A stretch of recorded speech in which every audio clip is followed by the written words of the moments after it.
Bonjour à tous et bienvenue pour un nouveau tuto peinture consacré au droïde de combat B1 pour le jeu Star Wars Shatterpoint. Afin de vous aider à suivre ce tuto, voici un guide complet des peintures que j'ai utilisées pour réaliser cette figurine. Vous verrez également dans ce tuto des icônes qui indiquent la façon dont je dilue ma peinture, en allant de peu dilué jusqu'à extrêmement dilué. De même, un second jeu d'icônes vous montrera quelle charge de peinture j'utilise. Est-ce que mon pinceau est gorgé de peinture ou bien est-ce qu'il y en a très peu dessus? J'espère que ces icônes vous aideront à reproduire mes gestes. Sans plus attendre, passons à la peinture.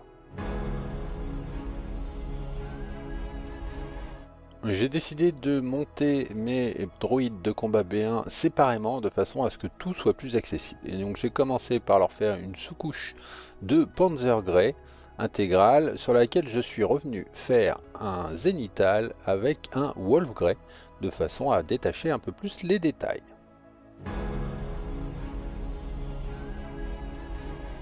Une fois n'est pas coutume, je vais utiliser un Westland Brown, une peinture de type contraste bien diluée, de façon à accélérer un peu le processus. Parce que, eh bien, il y a 6 droïdes à peindre et que je voudrais les faire en moins de 3 heures. Donc, eh bien, oui, cette peinture est une solution de rapidité. Je commence donc par bien, j'allais dire, badigeonner les différentes parties que je souhaite peindre dans cette couleur.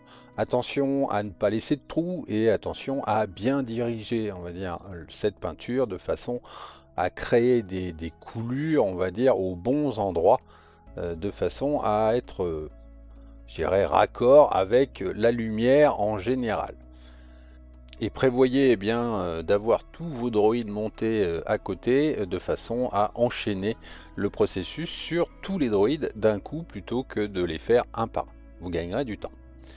Donc bien évidemment, alors je laisse son arme, je dirais vierge, puisque je vais la repeindre en noir, mais voilà. Au final, vous devez arriver à quelque chose comme ça, et vous allez le laisser sécher un bon quart d'heure. Parce que même si le résultat pourrait être satisfaisant pour un tabletop, on va quand même le pousser un petit peu plus loin.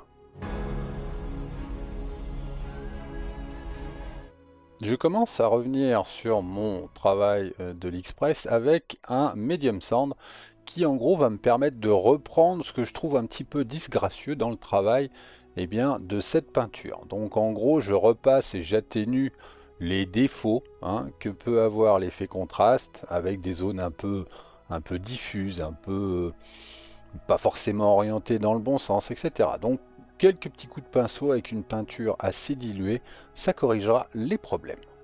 Je viens ensuite avec un beige, continuer ce travail et continuer de mettre en lumière les différents panneaux et les différentes surfaces de mon droïde. Ça me permet de renforcer quelque part mes lumières zénithales en faisant quelques linings ou en tirant de petites zones de dégradé sur l'ensemble des surfaces que compose l'armure de ce droïde. Il s'agit vraiment ici de poser des lumières là où il n'y en a pas et d'apporter un peu de définition ou un peu de lumière dans l'ensemble de ces petits panneaux. Donc prenez votre temps, regardez où tombe la lumière du zénithal sur votre figurine et puis simplement retravailler ces zones en posant quelques petits dégradés, en posant quelques linings qui vont venir rehausser les différentes arêtes et vous verrez qu'au final vous aurez quelque chose de beaucoup plus lisible et beaucoup plus doux au regard. Je poursuis ce travail en ajoutant un peu d'ice yellow dans mon beige et je continue comme ça à faire progresser mes lumières, toujours par petites touches et par petites subtiles dénotations de différents volumes, différents panneaux, toujours en respectant bien sûr mon zénithal, mais je viens comme ça renforcer l'éclat de lumière dans les différents volumes du droïde. Vous commencez à le savoir maintenant, mais plus vous allez contraster une figurine, plus chacun des volumes sera visible. Et c'est exactement le travail que je suis en train de faire en spécifiant un peu plus certaines arêtes, en montant la lumière un peu plus sur le haut des volumes, en posant des petits points de lumière, etc., etc. Donc prenez le temps de le faire, encore une fois, vous verrez, ça augmentera le niveau de vos pièces. Et vous devriez maintenant avoir quelque chose comme ça.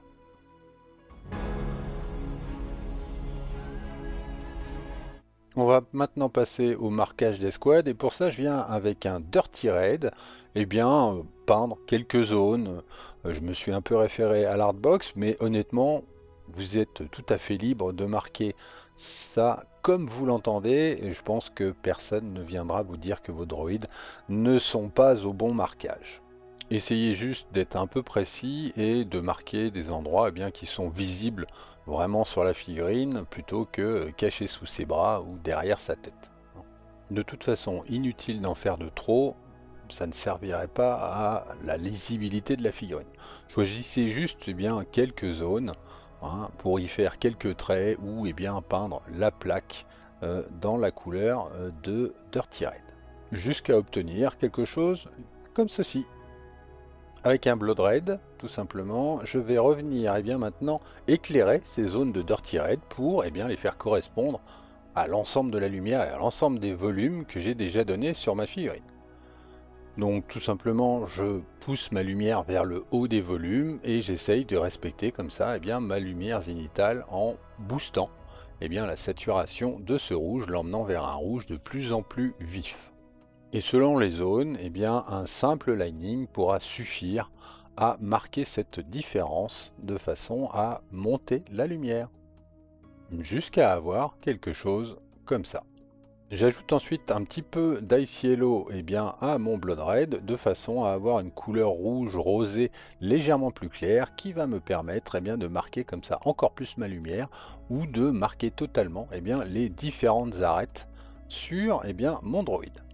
Encore une fois, je monte le contraste, je booste la lumière et ça me permet que ma figurine soit plus lisible avec finalement assez peu de travail. Puisque tirer un petit lining comme ça ou poser 2-3 petits points de ce rouge rosé fera amplement le travail et permettra d'obtenir quelque chose comme ceci.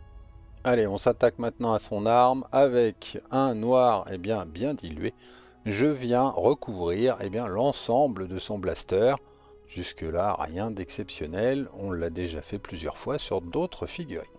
Attention à bien recouvrir tous les détails blancs et notamment par le dessous, c'est pas forcément super accessible, mais vous devriez y arriver. Et une fois que ça sera fait, on pourra passer à la suite. Avec un neutral gray qui va nous permettre de redéfinir comme ça toutes les arêtes via une espèce de petit brossage lining sur les différents reliefs de ce blaster, de mettre en avant comme ça toutes les arêtes et toutes les formes de la sculpture de ce blaster. Formes et arêtes que l'on va reprendre avec un neutral gray afin de les intensifier et de les booster en luminosité par rapport au zénital ou simplement à la forme même de la sculpture de ce blaster. Donc on pousse un peu la lumière sur le dessus et vers l'avant, comme ça on donne une direction au blaster et ça fera amplement le travail. Et normalement, si vous avez suivi mon conseil de départ, vous devriez maintenant avoir 6 droïdes de près.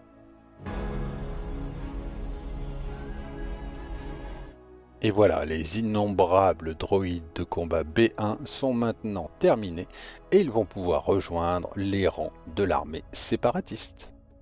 Je ne vais pas peindre le socle de cette figurine dans ce tuto, je vous renvoie vers la vidéo que j'ai consacrée spécialement au socle pour le jeu Shatterpoint.